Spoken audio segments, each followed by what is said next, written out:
Right then guys, it's PSL here, and I'm here for the 7th episode in my Stewart Manager career mode on Grand Prix World. Now before we get into the British Grand Prix, I was going to show you this season's car, but as you can see, this isn't this season's car. Well, apparently it is, but this is not the same car that is on the thumbnail to this video because, well, firstly, if you look at the side of the airbox, you can see what is, I think, possibly the worst interpretation of Ferrari's logo I've ever seen. Look at that. That's dreadful. I think it's meant to be Ferrari's logo. There's also AGIP's logo on the front. But this is this season's car, and this season we're not sponsored by Danker. So I don't know why Danker's logo is slapped all over the car. On the side of the rear wing, there is Brembo's logo, I believe. We're not sponsored by Brembo either. We've got the Ferrari logo when we don't have Ferrari engines, AGIP when we don't have AGIP fuel. Yes, we do have Ferrari engines and AGIP fuel next season, but not this season. We should be seeing the Ford logo and the HSBC logo where the Danker one is.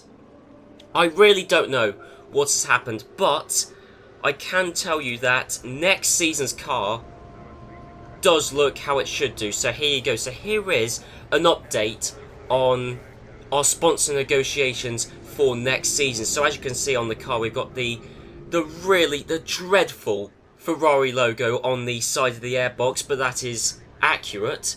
As you can see, we've got Serra Systems and Castrol as two sponsors that I've signed for next season. Castrol, we signed that. I think they're paying us $2 million next season. Sign that deal. So there you go. That's one sponsor signed. The second one is Serra Systems. Again, much like with Castrol, we filled up the deal completion bar. But, of course, we want a team sponsor. Now, we've got HSBC, which is a cash sponsor, which we turned into a team sponsor. So they're paying us twice the amount they would have done otherwise.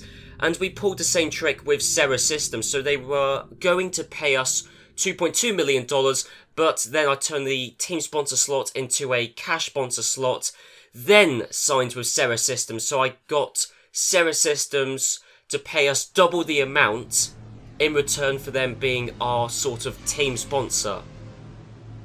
We are speaking to Danker. Now I think this might partly explain why the Danker logo is supposedly on this season's car, because we are speaking to Danker and we've got 35% of my commercial staff speaking to them. Now as you can see, we have actually got an advantage. There are 3 different types of advantages you can get. There's the TV advantage, the star is a hospitality advantage I believe, and then the trophies are a success advantage. Now I don't really know how you unlock these, to be honest. I assume you get the hospitality advantage after doing a certain amount of VIP treatments. The success advantage you get after doing well. I mean, all I do know is that if you are a top team, you get advantages far more frequently than you do if you're a backmarker team like we are, because we've got this one TV advantage. It will probably be the only advantage we get this season. If we're lucky, we might get another advantage. But basically, advantages, all they are is you click them. So we're going to use our TV advantage on the Danker deal. And that's that. So that TV advantage will come into effect during the British Grand Prix. And basically, it boosts the deal completion massively.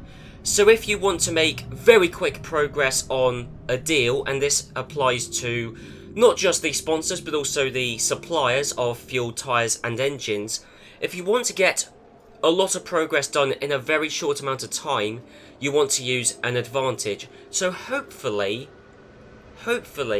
with 35% of my commercial department speaking to Danker, along with a TV advantage, we should get... In an ideal world, we would get the deal completed, but hopefully I'd be disappointed if we don't get 2 bars of deal completion, hopefully 3. Basically, I want a deal to be done, if not nearly done, after the British Grand Prix. Well, Peter Sauber was voted Worst Manager of the Month, which I sort of understand to a degree.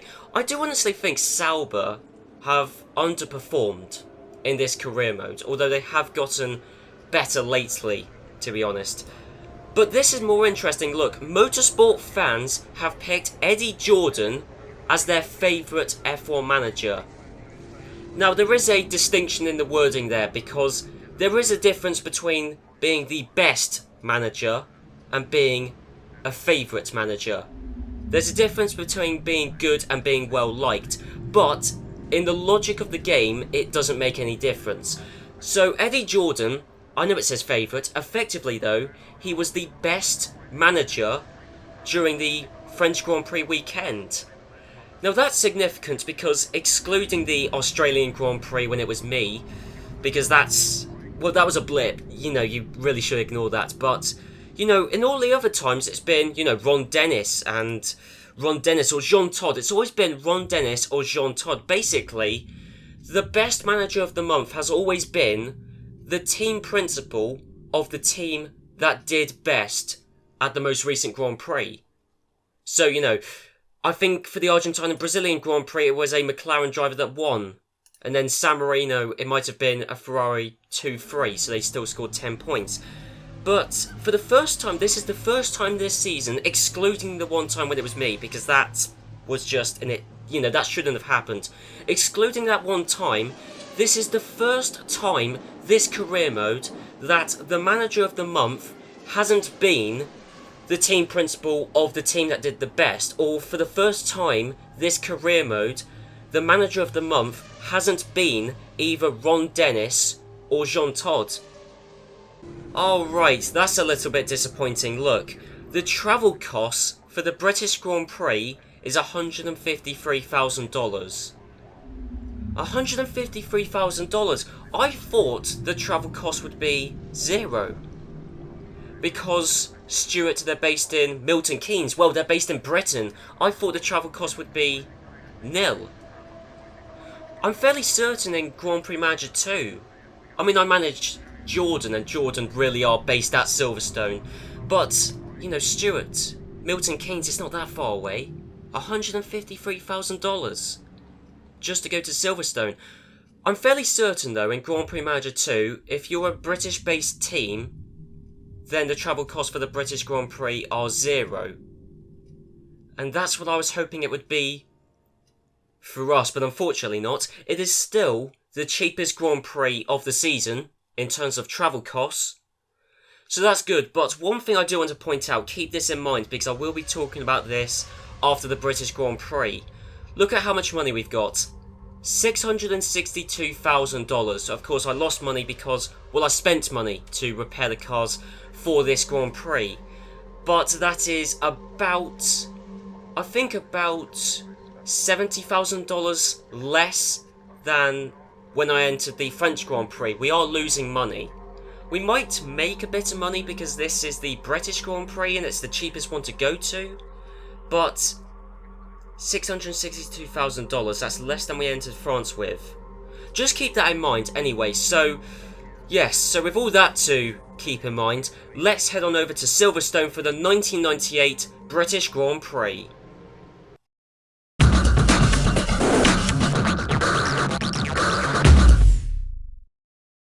Okay, just to confirm, Luca Badoa is still Ferrari's number 2 driver, because of course it wasn't that long ago that Eddie Irvine got injured. The thing is though, is I have no idea when Eddie Irvine is coming back, when he recovers from his injury. So it's going to be a dry qualifying session with a temperature of 19 degrees. 19 degrees, I can tell you I went to the qualifying for the 2018 British Grand Prix that just went.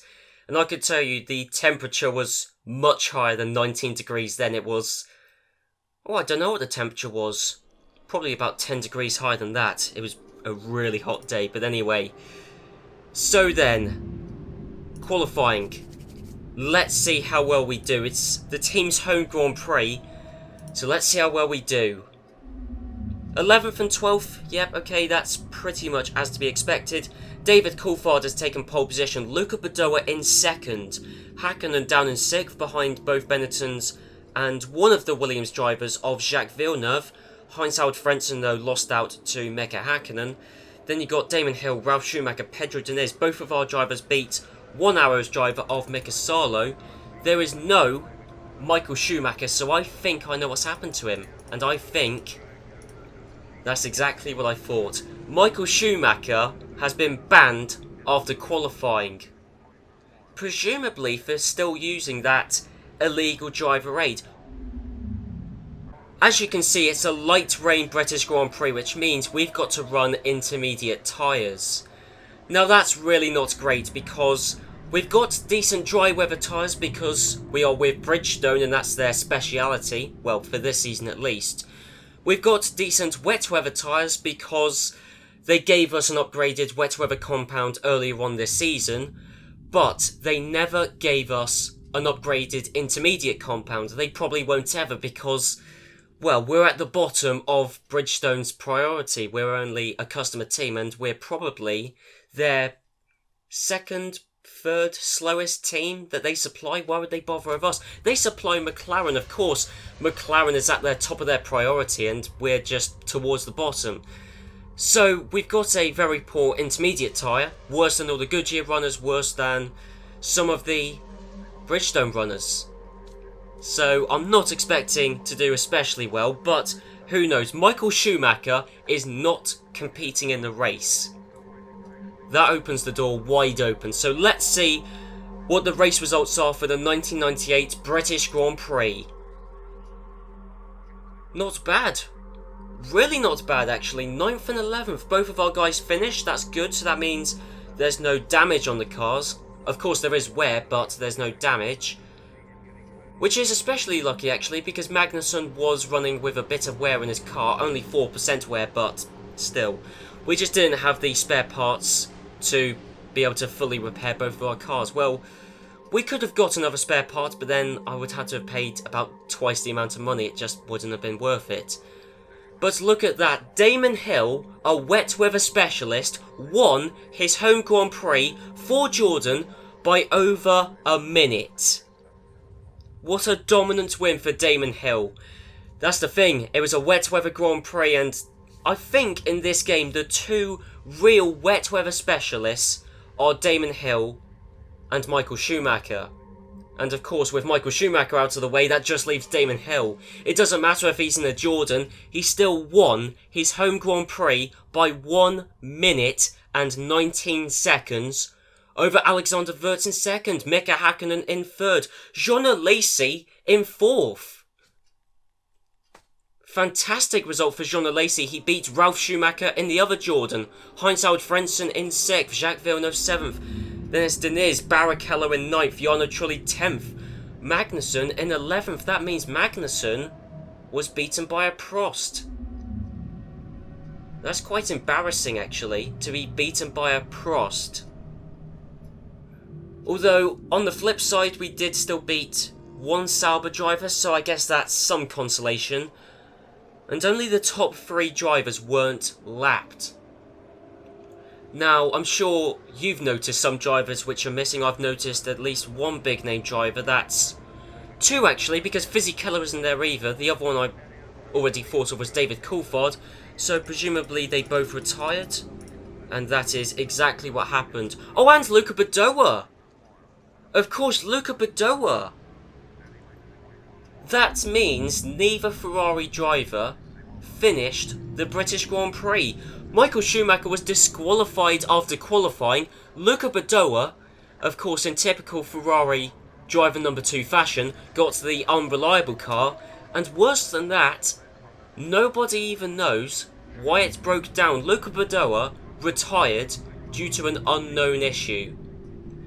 Panis out with a hydraulics issue, Coulthard, Salo and Fisichella all out with engine failures, and they all run different engines. That's a Mercedes, Hart and Mechachrome engine failures there. And then you've got Ricardo Rosset out with a electronics failure. In the Drivers' Championship, Michael Schumacher is now 9 points off the lead.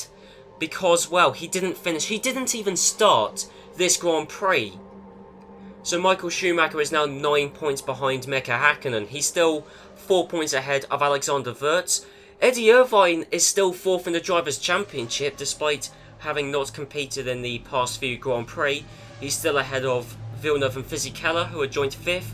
Then you've got Frentzen, Coulthard. Damon Hill has gone from having 1 point to 11 points. In fact, actually, Damon Hill's win will have done wonders for Jordan in the Constructors' Championship. I forgot that Jordan were really low down in the Constructors' Championship, weren't they? Weren't they tied with arrows?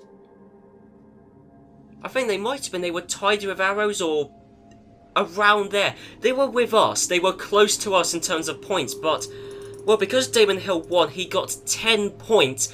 That means Jordan are in a position which I would have expected them to be in. That's more what I would have expected.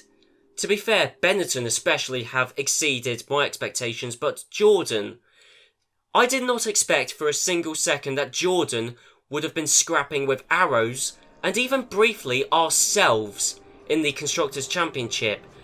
Thankfully for Jordan, Damon Hill won the Grand Prix. Ralf Schumacher even got a couple of points to his name, so Jordan are now in a solid 5th place in the Constructors' Championship. Arrows and Sauber are joint 6th, with ourselves only 1 point behind both of those teams. But then towards the front, you've got McLaren, who have 60 points. That's only 2 more than Ferrari. And McLaren only have 10 more than Benetton, only 20 more than Williams. So actually, it is still very much a 3-horse battle for the Constructors' Championship. And it's not inconceivable, with just less than half the season left to go, that Williams could still be a contender for the Constructors' Championship. That's really wrong. Michael Schumacher, it says, led the grid last Grand Prix. Well, in the literal sense, he didn't. He never led the grid because he never lined up on the grid. But what that does tell you is that Michael Schumacher, even though he was disqualified from the qualifying session, was still the quickest guy in it. Well, there you go. Damon Hill, of course, winning the 1998 British Grand Prix. Ferrari have completed a team sponsorship deal with East.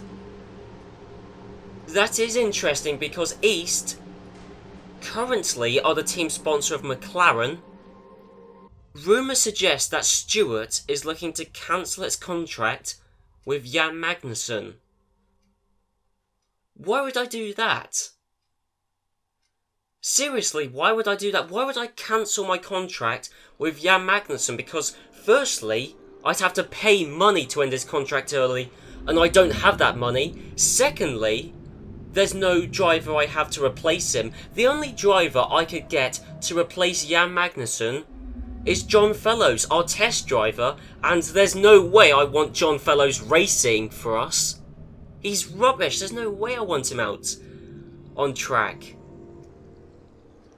And I've been sticking up for Jan Magnussen. Everyone else in this game has said that Jan Magnussen's bad. I mean, I'm the one person who's been sticking up for him. Why would I get rid of him? Anyway, there you go. Anyway, Stewart has given up its search for a team sponsor for next year. That's not news. I gave up searching for a team sponsor. Well, before the start, I never gave up. I never started trying to get one, so I can never have given up. So that's apparently news.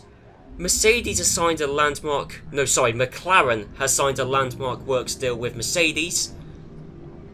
And so's Prost. What? Wow. Prost, Alain Prost, how has he done that? That's astonishing. Okay, I mean, McLaren to have a works deal with Mercedes, that's not a shock, that's just a continuation of what's happening this season. But, of course, Mercedes were offering 2 works deals, and Prost have got the second works deal with Mercedes. So that means Prost will have the best engines next season. Not only that, They've got it on a works deal, so assuming they have the money, which they might do, although I'm not sure whether they'll have a team sponsor next year, but assuming they have the money and assuming they do the testing, well, and also assuming that they have the R&D bonus, because just because you have a works deal doesn't mean you can actually develop the engine over the course of the season. That is one of the free bonuses you have to negotiate. So assuming Prost have or get that R&D bonus, that means they can improve the engine throughout the season, and that means Prost could really be a force to be reckoned with.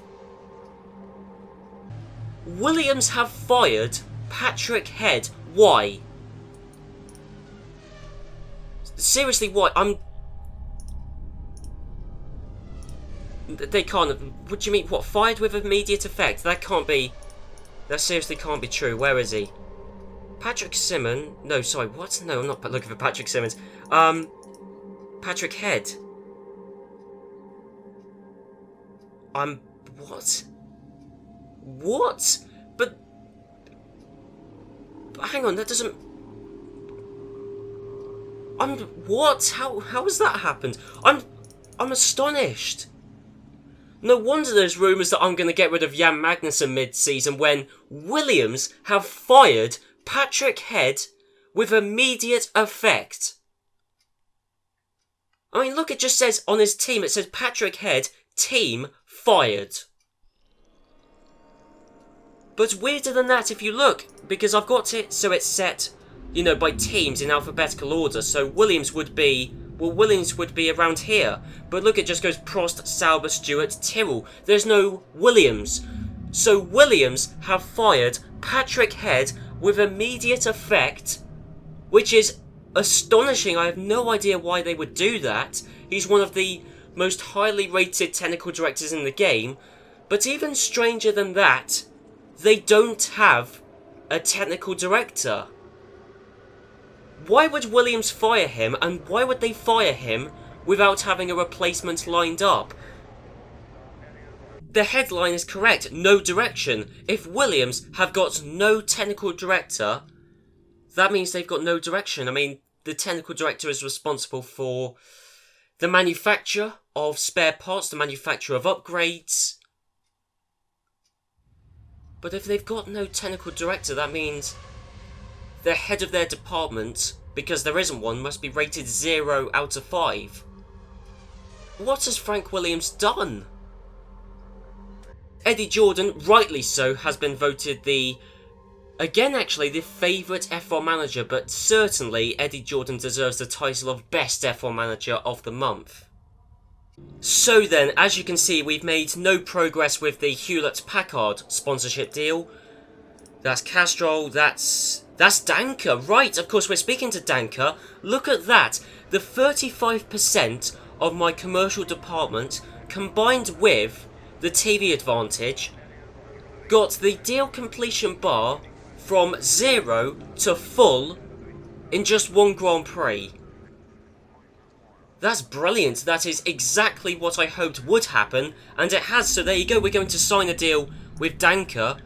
And there you go, that is another $2 million secured for next season.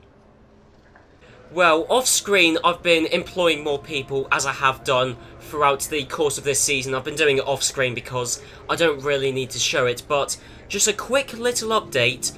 After the British Grand Prix, and I don't know why, because we did reasonably well at the British Grand Prix, but for whatever reason, 3 of my average employees in my design department resigned.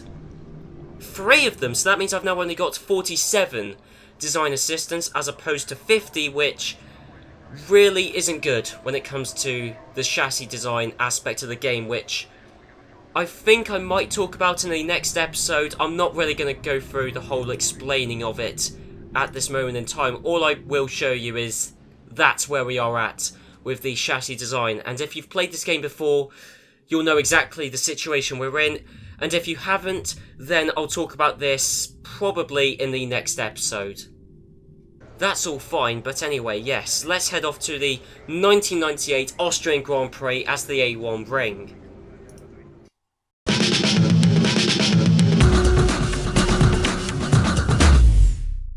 Well, here are the qualifying results. I don't think there's too much to write home about, apart from the fact that, there you go, Mika Hakkinen was running an illegal driver aid. So Mika Hakkinen, the Drivers' Championship leader, has been banned after qualifying, so he won't be taking part in the race.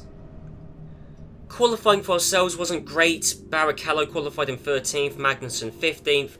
Towards the front, oh in fact there you go, Damon Hill actually, the race winner in the British Grand Prix, is only in 12th. But then again, it was a dry qualifying session, so of course it wasn't going to play to his strengths. And anyway, in qualifying, David Coulthard took pole position with Michael Schumacher in second. Then it's Fisichella, Frentzen, Luca Badoer in the other Ferrari qualified in 5th, with Villeneuve, Wirtz, Jean Alesi in 8th place, ahead of Ralf Schumacher, Salo, Herbert, Damon Hill, and then of course to our quickest driver, Rubens Barrichello. Right, what a very successful race it was for ourselves. I'm sorry there was no climax or build-up, but to be honest, I wasn't actually expecting this Grand Prix to be all that interesting. So I didn't even show you the weather. It was an overcast Grand Prix. But 8th and 9th. I'll be honest, I'm actually really surprised that Magnussen finished, because his car had 27% wear on it. In fact, I think I might have to swap Magnussen over to car number 3, because I think we'll be able to get more wear on that fixed. I believe anyway, but still 8th and 9th, that's incredible. And there is no Michael Schumacher, so did he get... Okay, he didn't get disqualified, he just retired. Michael Schumacher, terrifyingly, with a brake issue, which took him out of the Grand Prix. Nakano with an engine issue, Salo and Frentzen with an accident, don't know whether that's connected, and Ralf Schumacher with a engine issue. But look at that, Rubens Barrichello finished the 1998 Austrian Grand Prix in 8th, Magnussen in 9th, they beat Damon Hill. Damon Hill, wow, the race winner from the previous Grand Prix, and now he was beaten by both of our drivers. That shows just how much of a wet weather specialist Damon Hill is. But anyway, David Coulthard won the 1998 Austrian Grand Prix. Giancarlo Fisichella finished in second. Jean Alesi for Sauber finished in third. That means Jean Alesi beat Jacques Villeneuve, Alexander Wirtz, Luca Badoer, who only finished in 6th, and Luca Badoer, yes, he is the highest finishing Ferrari driver, but he only just beat Johnny Herbert, and Barrichello and Magnussen, because we were all on the same lap. So in the Drivers' Championship, towards the top at least, there hasn't really been all that much change. Mika Hakkinen is still leading with 42 points, Michael Schumacher second, still with 33. Alexander Wirtz is caught up to Michael Schumacher, he's now only 2 points behind. David Coulthard in 4th with 28 points ahead of Fisichella Irvine, who's now 6th in the Drivers' Championship.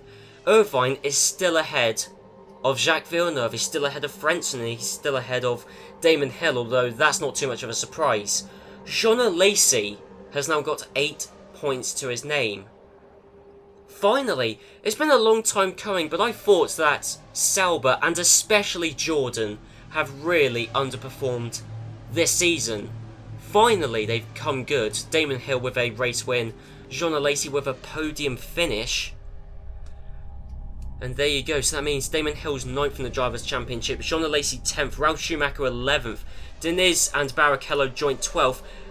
And look at that, Rubens Barrichello is still ahead of Luca Badoer in the Drivers' Championship. Although, having said that, Luca Badoer has only just scored a point. Luca Badoer is in joint 14th with Mika Salo.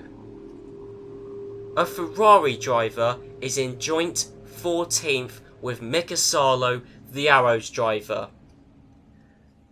And then in the Constructors' Championship, McLaren have opened up a bit of a lead with 70 points. Ferrari on 59, they've only got 1 point more than Benetton. Because there's all this drama going on with Ferrari, with reliability issues, with disqualifications.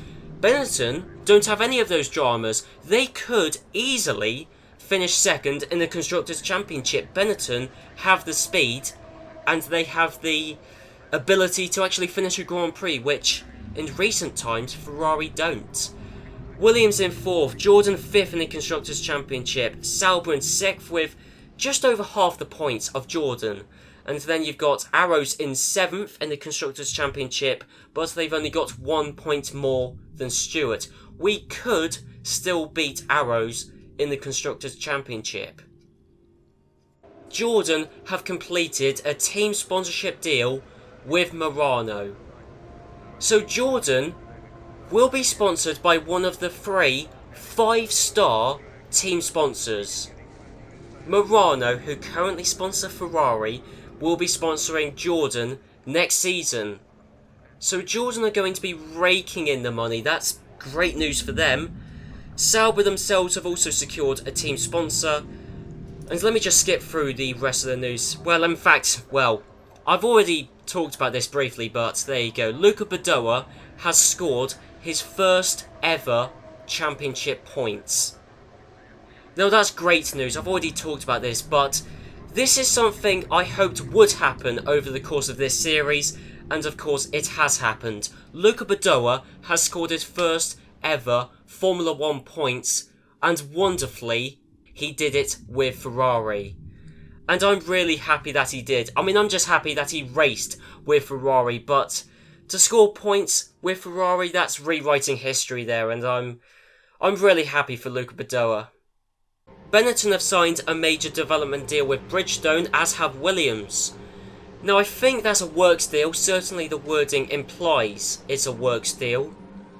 So that's good news for both Benetton and Williams.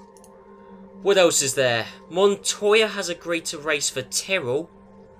So we will finally see Juan Pablo Montoya racing in Formula 1. Now, some people will be excited by that, but, of course, because Montoya is a test driver, he's Williams' test driver.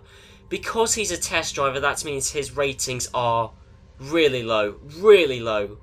So Montoya, firstly, he'll be racing with Tyrrell, so he'll be stuck at the back of the grid anyway, but his driver ratings are really low, so I don't think we can expect much from Montoya next season anyway. Arrows have closed a deal with Laurent Redon, and then it's just cash sponsors, isn't it? Basically, wow, that is a turnaround. Okay, Eddie Jordan was motorsport fans' favourite F1 manager for 2 race weekends in a row, and then all of a sudden, he's gone from being the favourite to the least favourite. That's quite a turnaround. That really is. So who's the best? David Richards, okay. I don't know why it's been awarded to him this week. I don't think Benetton have done anything amazing this week. They signed a deal with Bridgestone. In the Grand Prix, they did okay. I mean, I'm all for David Richards winning one of these awards, but Benetton have been fantastic over the course of this season, but there have been other Grand Prix where Benetton have done much better than this one. But still, David Richards, long overdue, but he's finally won a Manager of the Month award. So then guys, I hope you enjoyed this episode. If you did, be sure to leave a like, comment down below, and I'll see you guys in the next episode. And trust me, you will want to watch the next episode, partially because we'll be doing the German Grand Prix, the 1998 German Grand Prix around Hockenheim, the old layout of Hockenheim. So that should be a very exciting Grand Prix. But more than that, in the next episode, I will finally be announcing the drivers I have signed for next season. And it's quite important news, it really is, for a lot of different reasons. And also, I know for a fact it's something which a lot of people have been hotly anticipating. Of course, you'll be interested to know the drivers that I've got next season. And there's been lots of people who have left comments in the previous episodes, and probably people who have already left comments in this episode saying about the drivers they want me to get or think I've got for next season. So, leave them down. Leave down in the comments which drivers you reckon I've got for next season, and I will announce that in the next episode. But until then, I'll see you guys then.